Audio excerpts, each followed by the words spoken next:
Hi hello నమస్తే welcome to my channel. ఈరోజు మీకు నేను ఉపవాసం రోజు ఏం తినాలని అందరూ ఆలోచిస్తుంటారు కదా, దానికోసం వాటి చేసి చూపిస్తున్నాను. సగ్గుబియ్యంతో రైస్ తినకూడదు, గోధుమ పిండి తినకూడదు ఇలాంటివన్నీ అనుకుంటుంటారు కదా, అందుకని సగ్గుబియ్యంతో ఉల్లిపాయలు లేకుండా మీకు వడలు చేసి చూపిస్తాను. మీరు ఉపవాసం ఉన్నప్పుడు ఏకాదశి అప్పుడు ఇవి చేసుకొని తినొచ్చు. సరే, నేను ఎలా చేయాలో మీకు చెప్తాను. సగ్గుబియ్యం వాళ్ళకి ఒక గ్లాసు సగ్గుబియ్యం పెద్ద సైజు తీసుకొని కడిగి ఒకసారే కడుక్కోవాలి. అన్నిసార్లు కడిగితే వాటిలో స్టిక్కీనెస్ పోతుంది. కడిగి నానబెట్టుకోవాలి. ఒక 4 hours నానబెట్టుకొని ఏంటంటే మనం నానబెట్టిన తర్వాత డబుల్ అవుతాయి చూడండి. ఇలా ప్రెస్ చేయగానే సాఫ్ట్గా కూడా ఉంటుంది. ఆ గిన్నెలో ముందు ఎంత ఉందో ఇప్పుడు చూడండి ఎంత డబుల్ అవుతాయి అన్నమాట, కొంచెం పెరుగుతుంది. అప్పుడు వీటిని ఏం చేయాలంటే కొంచెం స్టీమ్ చేసుకోవాలి. ఒక 5 minutes స్టీమ్ చేసుకున్న తర్వాత వడలు ఎలా చేయాలో ఏంటో అన్నది చూపిస్తాను. స్టీమ్కి పెట్టాను. ఒక 5 minutes ఎక్కువ స్టీమ్ చేయకండి. అయిపోయిన తర్వాత అందులో ఏంటేంటి కలపాలి, ఏంటేంటి వెయ్యాలి చెప్తాను. సగ్గుబియ్యం చాలా మంచిది హెల్త్కి, మన జాయింట్స్కి చాలా మంచిది అన్నమాట. వారానికి ఒకసారైనా సగ్గుబియ్యం ఏదో ఒక విధంగా తినాలి. ఇక చూడండి, సగ్గుబియ్యం ఇలా అయిపోతుంది అన్నమాట. అయిన తర్వాత కొంచెం వేడిగా ఉంటున్నప్పుడే అందులో ఏమేమి కలపాలో అన్నీ కలుపుకొని మనం వడలకి రెడీ చేసుకోవాలి. కొంచెం అంత ఎక్కువ వేడి కాదు, కొంచెం వేడి ఉంటే చాలు. వడలు సగ్గుబియ్యం ఎంతో అంతే మనం బంగాళదుంపలు ఉడకపెట్టి స్మాష్ చేసుకొని ఉంచుకోవాలి. పచ్చిమిరపకాయ అల్లం పేస్ట్ చేసుకోవాలి. తర్వాత మనం వేరుశెనగ పలుకులు వేపేసి పొడి చేసి ఉంచుకోవాలి. జీలకర్ర, ఉప్పు ఉపవాసం అప్పుడు మామూలు సాల్ట్ తినకూడదు అంటారు, అందుకని రాక్ సాల్ట్. దాంట్లో పల్లీల పొడి, జీలకర్ర, అల్లం, పచ్చిమిరపకాయ కంపల్సరీ వేయాలి.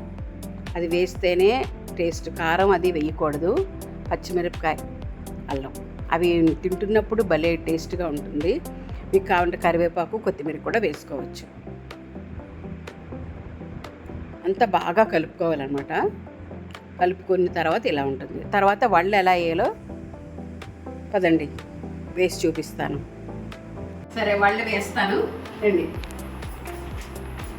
అన్నీ మిక్స్ కలిపేసాను కదా, కొంచెం నీళ్లు తడి చేసుకుంటూ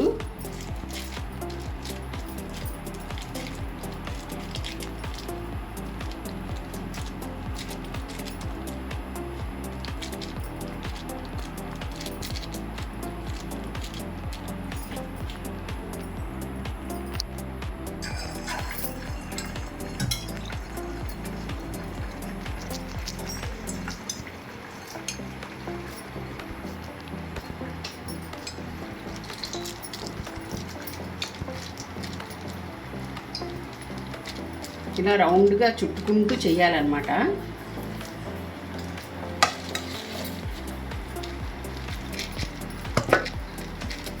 పల్చగా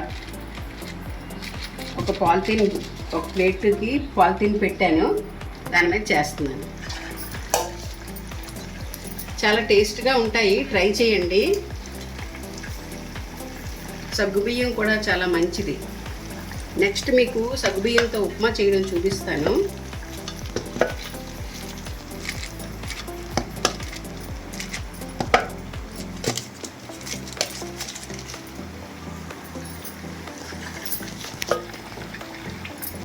ఇదిగో రెడీ అయిపోయాయి చూడండి ఎంత బాగున్నాయో. ఇవి ఇక్కడ వేగిపోతున్నాయి, తీసేస్తున్నాను. వేగిపోయాయి.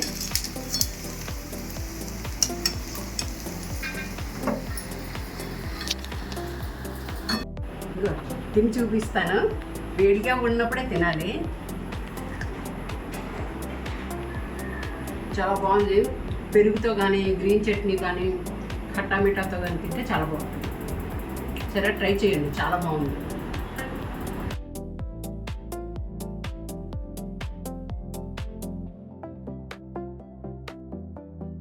Thank you for watching. Please like, share and subscribe. Bye.